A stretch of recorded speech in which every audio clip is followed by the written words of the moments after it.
və mənə siqnallar gəlir ki, bəzi yerlərdə kütləvi xarakter alıb, bu tamamilə yığışdırılmalıdır.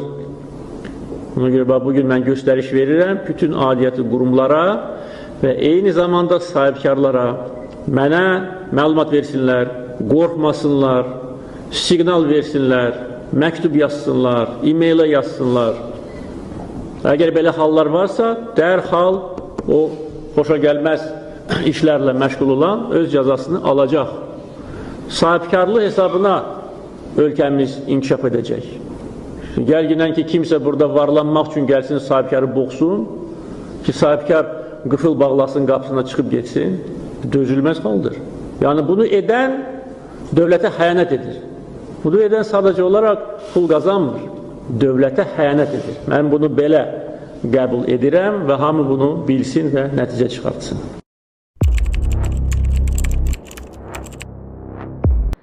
Sahibkarların öz bizneslərini, Cənab Prezident dediyi kimi, qapısını bağlayıb çıxıb getməsi, onlardan biri də mən olacam bu yaxınlarda, Cənab Prezident. Elə siz dediyiniz kimi, biri də mən olacam. Bəs bunlara kim baxacaq, Cənab Prezident? Mən buradan bir daha Cənab Prezident sizə müraciət edəcəm və sübutlarım var ki, bunlar Allah'dır. Əsas bədbəxtçilik ondan ibarətdir ki, bunlar heç bilmirlər öz funksiyalarını.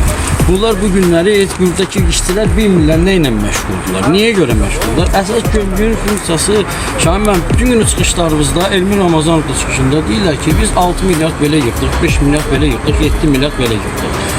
Müəllim, axı gömrüyün əsas funksiyası nədən ibarətdir? Gömrük məcəlləsi nədir? İstehlakçıların hüquqlarının qorunması, bazar iqtisadiyyatının qorunması, bazar rəqabətinin qarşısının alınması. Orada söhbət getmir ki, hansısa bir məbləğin yığılıb və siz göstərirsiniz ki, biz bu qədər yığdıq. Bu nəyə gətirir çıxardır? Bu yenə də bir yalana çıxardır. Mən onun isbatım var. Onun isbatım var ki, Dövlət Statistika Komitəsi 2023-cü il üçün 50 milyard göstərib onu. 49 milyard nə qədər rüsum göstərib, 50 milyard göstərib. Eyni zamanda da orta statistik gömrük rüsumlarının yığımı 10%'dir. Yəni 10%'dir ki, 9,7'dir, yəni 10% olur. Yaxşı 50 milyard yığırsınızsa, siz bunun 10%'i 5 milyarddır da, bu 6-7 milyardlardan çıxartdınız. Mən deyim hardan çıxartdılar. Cənab Prezident, mən bildireyim, Şahmar müəllim, xahiş edirəm, siz həmişəki kimi dəstəyinizi sahibkarların hamısına dəstəyirsiniz. Yəni ki, Şahmar müəllim həmişə diqqətli yanaşır bu işlərə və sahibkarların əksəriyyətinə kömək edir. Amma burada Şahmar müəllim, bunlar eyni zamanda deyirlər ki, biz 6 milyard, 7 milyard yığdıq.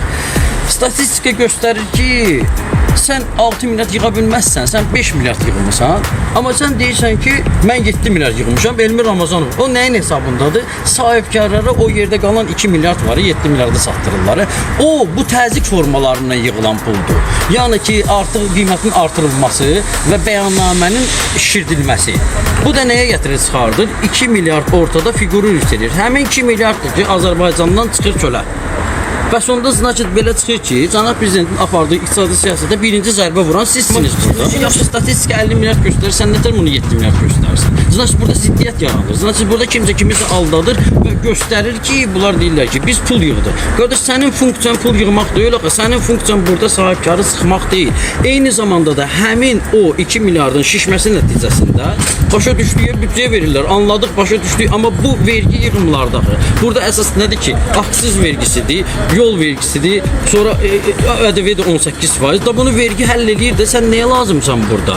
Ona görə də bunlar şuurlarında tutublar ki, biz pulu çox yığaq. Buradan nə şuurdan gəlir? Şuurdan avtomatik gəlir ki, aha, mən oradan biraz özüm üçün istiqamətlər tapım. Yəni şəraitlər yaradılır. Yəni saxta, keçən dəfə mən dediyim kimi, Elmir Ramazanovun saxta sənədləri təqdim etmə, mənə saxta sənədləri təqdim edib deyil, saxtakarlıqla məşğuldur, mən bunu sübut eləmişəm, göstərmişəm.